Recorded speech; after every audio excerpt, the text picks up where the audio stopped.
Modelos de gestión de la innovación. El objetivo de este tema es definir los diferentes modelos para la gestión de la innovación, ventajas e inconvenientes de cada uno. El tema abordará diferentes modelos haciendo especial hincapié en el modelo de innovación abierta, que es el que se está aplicando con mayor éxito al sector público. Durante este módulo se cubrirá todo el proceso de innovación digital, desde la concepción de la idea hasta su desarrollo y posterior análisis. Se facilitarán herramientas para sistematizar todos estos procesos y se facilitará una visión global de las principales disrupciones tecnológicas que están impulsando la innovación en las organizaciones. El tema está dividido en 3 bloques.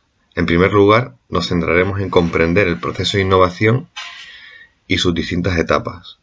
En segundo lugar, veremos los modelos de innovación que se han venido aplicando en el pasado, generalmente modelos de innovación lineales y de innovación cerrada, para por último lugar centrarnos en el modelo de innovación abierta, que es el que se está aplicando con mayor éxito en el sector público actualmente. En primer lugar, debemos entender la innovación como un proceso. La mayor parte de las personas creen que los innovadores, como los emprendedores o los líderes, nacen, no se hacen. Sin embargo, lo cierto es que la innovación es un proceso que se puede sistematizar. La innovación sigue un proceso muy parecido al método científico. Se formula una serie de hipótesis sobre el problema que queremos resolver, se define a nuestro cliente objetivo, generalmente el ciudadano, un proveedor u otras entidades públicas, y el beneficio aportado por la solución, en términos, por ejemplo, de reducción de carga administrativa soportada, coste de operación o calidad de servicio. Y por último se define el coste de la innovación, el presupuesto. La innovación es un proceso que se estructura en 6 etapas. La idea, el modelo de negocio, cómo se va a sostener esa innovación en el tiempo, el equipo que va a desarrollar el proyecto, el desarrollo del propio proyecto, producto o servicio, el aprendizaje, muy importante, y el retorno de la innovación. Medir el retorno es clave. ¿De dónde vienen las ideas? ¿Cómo surge una idea innovadora? Las ideas deben centrarse siempre en un problema. Es decir, la primera pregunta que debemos hacernos es ¿qué problema resuelve? Y les pondré un ejemplo. Cuando alguien compra un taladro, ¿es un taladro lo que quiere o lo que quiere es un agujero? Hacernos esta pregunta y entender los problemas desde la óptica del cliente es clave para dar con ideas que nos permitan desarrollar proyectos innovadores.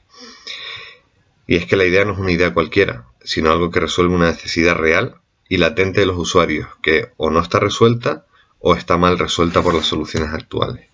Aquí vamos a encontrarnos con 2 tipos de usuarios. Los usuarios infraservidos son ciudadanos que no tienen productos o que no tienen servicios adecuados o suficientes, que se nota su presencia a través de las quejas, la frustración, incluso su predisposición a asumir mayores costes en la operación del servicio público, siempre que estos servicios sean ajustados a sus necesidades. Y por otro lado tenemos usuarios ultraservidos, usuarios que se relacionan con frecuencia con las entidades públicas o con las administraciones, pero que lo hacen a través de procesos muy complejos, con muchas opciones, que se les preguntan muchas cosas y generalmente la respuesta siempre es la misma, ¿no? Están buscando servicios más simples, servicios más rápidos, servicios más fáciles de comprender. En definitiva, una relación con la administración simplificada. Una forma de encontrar estas ideas es realizar procesos de innovación centrados en el usuario. Innovar centrado en el usuario no es preguntar al usuario, sino observarlo en su contexto. Es decir, observarlo en la forma en que se relaciona con la administración, ya sea un ciudadano, sea una empresa o sea otra institución. Y es que lo dijo Henry Ford, ¿no? Hace muchos años dijo que si él hubiese preguntado a sus clientes qué querían, le habrían dicho que querían caballos más rápidos, no coches. Rara vez el usuario final sabe realmente lo que quiere. lo que sabe es el problema que tiene. Una vez tenemos la idea, tenemos que plantearnos cómo vamos a traducir esa idea en un nuevo servicio o en una nueva forma de prestar los servicios. Para ello es fundamental que seamos capaces de financiar ese proyecto de innovación. ¿Cómo vamos a generar valor para nuestra organización, que es la que va a asumir el coste de ese proceso de innovación, ¿no? Bueno, pues hay muchas formas. Podemos hacerlo asumiendo el coste del proyecto como una mejora sustancial en la prestación de algún servicio que se debe financiar pues con fondos públicos. Podemos asumir el coste de ese proyecto cobrando directamente a los usuarios del servicio resultante, bien por vía una tasa, bien por coste directo, o incluso haciendo que un tercero pague. Aquí hay ejemplos de servicios de transporte eficiente, de servicios de préstamo de bicicletas, donde ni el usuario ni el ciudadano paga, ni la administración paga, sino que al final son servicios que se financian con los ingresos vía publicidad que se generan utilizando pues las propias bicicletas como soportes publicitarios, ¿no?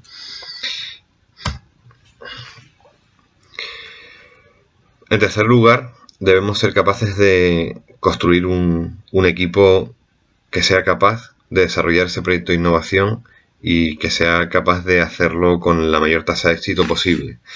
El equipo es una de las claves de cualquier proyecto de innovación y como tal le dedicaremos un apartado específicamente a este aspecto a lo largo del módulo. Sí me gustaría poner el foco en la capacidad. Es decir, si bien es cierto que los equipos innovadores deben reunir una serie de características o una serie de habilidades sociales, también es cierto que la capacidad es clave. Cualquier proceso de innovación requiere de especialistas en la materia en la que estamos proponiéndonos innovar. El libro Fueras de serie,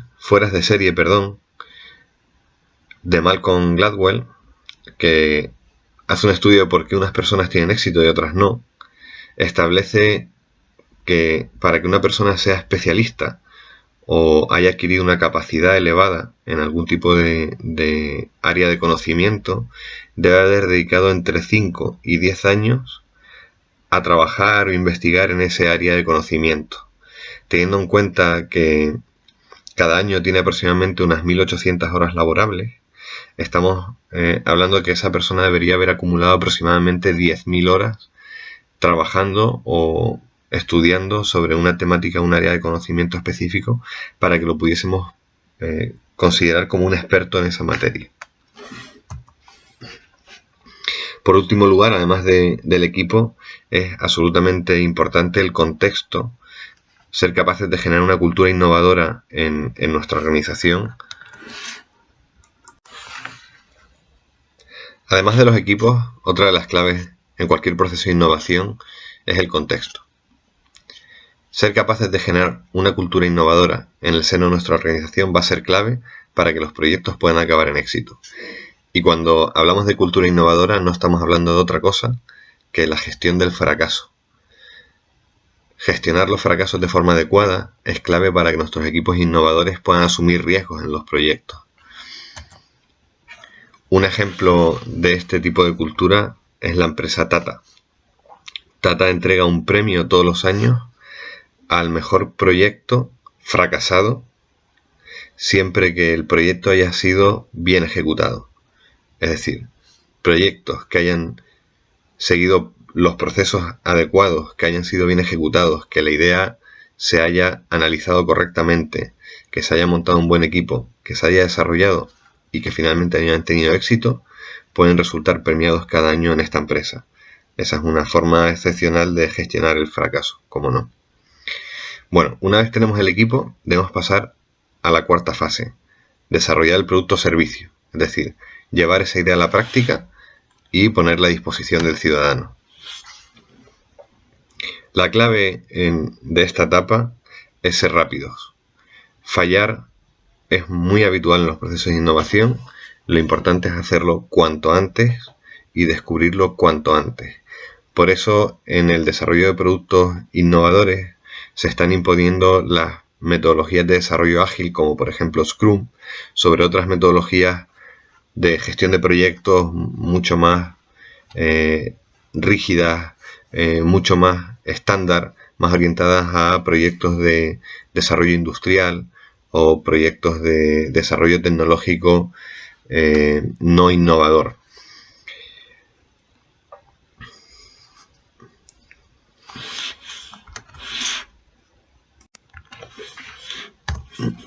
Las metodologías ágiles están íntimamente relacionadas con los proyectos de innovación.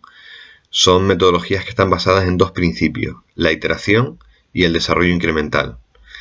Se asume generalmente que los requerimientos del producto o servicio son algo que difícilmente podemos predecir, y se asume también que es imposible especificar el diseño de un producto o un servicio y que sus especificaciones deben ir variando a lo largo del tiempo.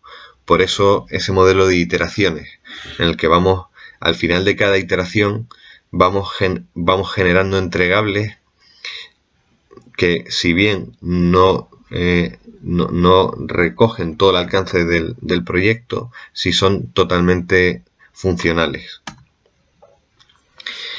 En este tipo de tecnología se impone un concepto que es el del mínimo producto viable.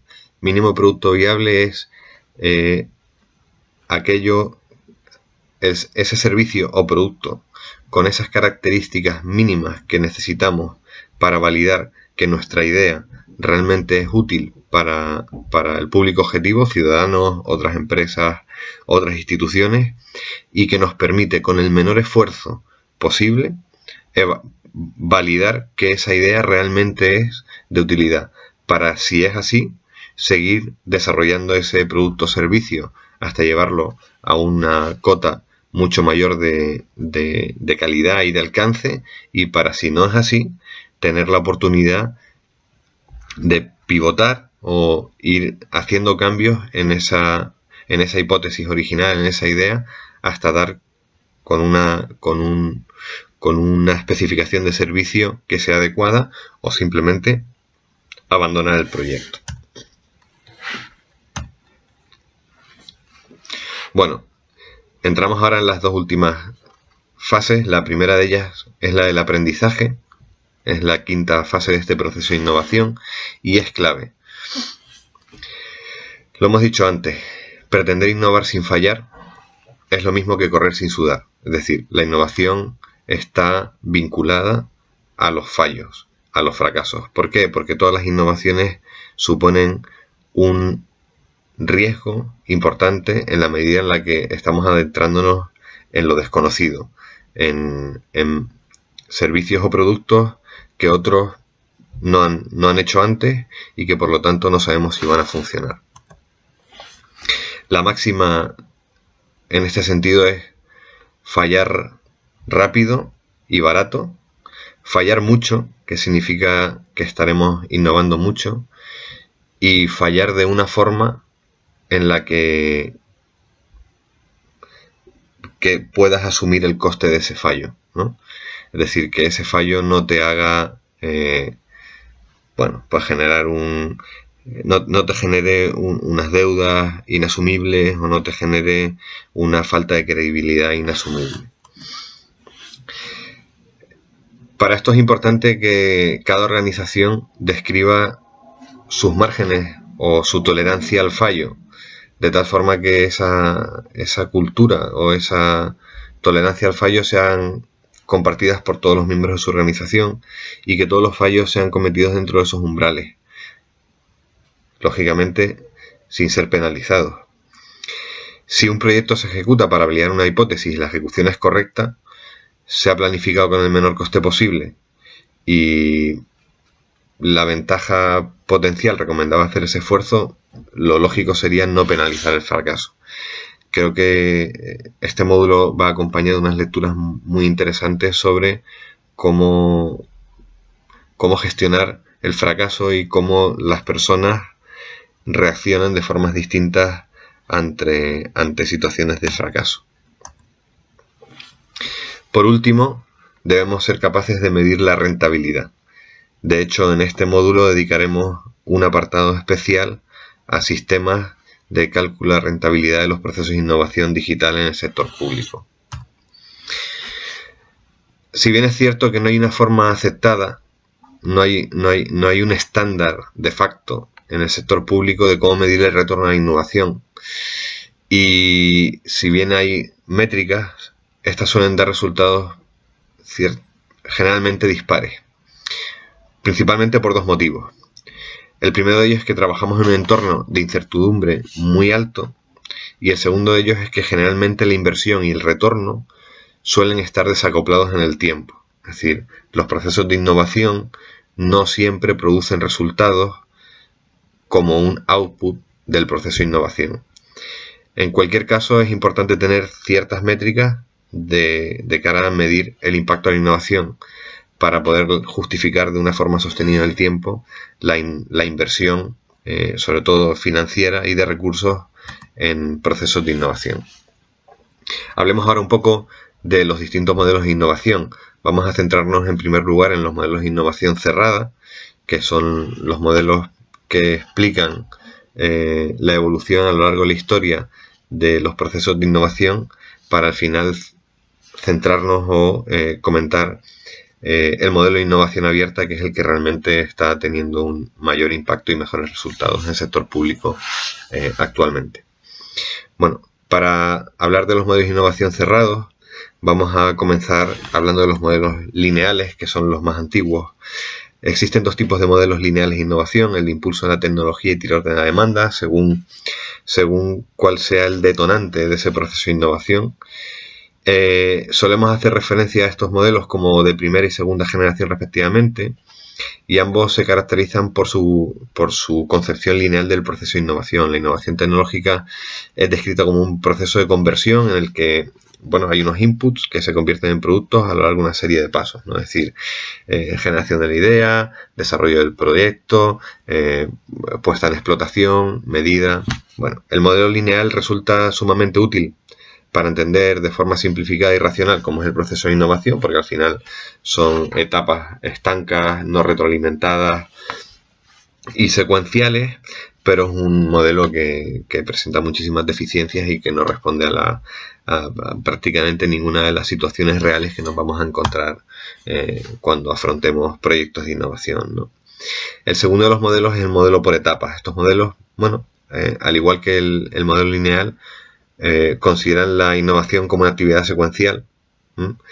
La diferencia es que el proceso de innovación se hace énfasis en actividades particulares que tienen lugar en cada una de las etapas y que suelen estar vinculadas con los departamentos involucrados en ellas, ¿no? Algunos autores describen este proceso de innovación en términos precisamente de esos departamentos de la organización involucrados. Una idea que se convierte en un input para el departamento I+D, de ahí pasa al de diseño, luego al de ingeniería, luego a la producción en serie, luego al de marketing y finalmente, al de producto, ¿no? Son modelos de innovación que han tenido una escasa aplicación en el sector público y que principalmente vienen de sectores industriales en épocas años 60, años 70, ¿no? De ahí pasamos a los modelos interactivos o mixtos, que se desarrollan a partir de finales de la década de los 70 y que durante esa época de hecho fueron considerados por las organizaciones como un best practice, ¿no? Hasta mediados de los 80. Hay que entender que fue una época asociada a elevadas tasas de inflación y desempleo. Por lo tanto, las estrategias de las organizaciones estaban muy dirigidas a la racionalización y control de costes, ¿no? La necesidad de entender la lógica del proceso de innovación y las bases de las innovaciones exitosas fue clave para conseguir reducir la eficiencia de fallos y el despilfarro de recursos, ¿no? Al final es un modelo que está muy orientado a incrementar la tasa de éxito y aumentar la efectividad de los recursos destinados a la innovación. Posteriormente se desarrollan los modelos integrados, que si bien, bueno, en lugar de atravesar etapas perfectamente estructuradas y definidas, el proceso se va conformando a través de las interacciones de los miembros del grupo. Por ejemplo, un grupo de ingenieros puede comenzar con el diseño de un producto antes de que se hayan obtenido todos los resultados de las pruebas de viabilidad. El grupo puede verse obligado incluso a reconsiderar una decisión como resultado de la información obtenida en una etapa anterior. Es decir, aquí empezamos a ver que hay cierta realimentación hacia adelante y hacia atrás, y que algunos de los procesos se paralelizan y arrancan incluso antes de que otros hayan terminado, ¿no? Es un modelo mucho más sofisticado que permite más flexibilidad, pero que también presenta algunas deficiencias, ¿no? Y este modelo es el que da lugar, o una evolución de los modelos integrados es lo que da lugar a los modelos en red. En los modelos en red la innovación se convierte en mayor medida en un proceso que se desarrolla precisamente en red, pero sobre todo este modelo se caracteriza por la utilización de sofisticadas herramientas electrónicas, bueno, tecnológicas, que permiten a las organizaciones incrementar la velocidad y la eficiencia en el desarrollo de esos productos o servicios, tanto internamente como externamente, generando redes de proveedores, ciudadanos, colaboradores externos, trabajadores. El modelo de innovación en red es el germen de lo que se conoce como sistemas de innovación abierta, sistemas de innovación que finalmente ha derivado en los modelos de innovación. En el modelo de innovación abierta, los proyectos pueden entrar o salir por varios puntos y de distintas maneras. Además, existen muchas vías por las que puede llegar un proyecto al ciudadano, como es el caso de las aplicaciones de terceros construidas sobre datos públicos que han sido puestos a disposición de empresas, ciudadanos e instituciones a través de portales de Open Data. Las plataformas son una clave en los procesos, en los sistemas de innovación abierta. Las plataformas invitan a otros a construir sobre la oferta, la propia plataforma, permitiendo economizar como resultado de la estandarización de esta y al mismo tiempo personalizar al incorporar a otras muchas partes. Una premisa fundamental de la innovación abierta es que no todos los más inteligentes trabajan en mi organización. Esto significa que hay más valor en crear la arquitectura que conecte tecnologías de maneras que sean útiles para resolver problemas que en desarrollar un bloque tecnológico más. Una plataforma de éxito requiere un modelo de negocio que inspire y motive a los ciudadanos, desarrolladores y a otros para unirse a ella. Un ejemplo de plataforma de éxito es precisamente Demola. Demola es una plataforma de innovación abierta y co-creación en la que los estudiantes, de manera conjunta con empresas y entidades de I+D+I, desarrollan nuevos proyectos, conceptos y servicios, prototipos, pilotos, demos, etc., de aplicación siempre a la vida real. La lógica basada tras de este innovador modelo de innovación abierta es que los equipos de estudiantes involucrados en el desarrollo de proyectos concretos son protagonistas de sus propios resultados, que pueden ser posteriormente adquiridos por las empresas participantes o bien desarrollados a una mayor escala mediante la creación de nuevas empresas de base tecnológica. Demola fue lanzado en el año 2008 en la Universidad de Tampere en colaboración con Nokia y a fecha de hoy ha sido reproducido ya en más de 8 países con casos de éxito demostrados, entre ellos en Canarias hace 2 años y medio. Bueno, con esto concluye el primer módulo de modelos de innovación. Muchas gracias.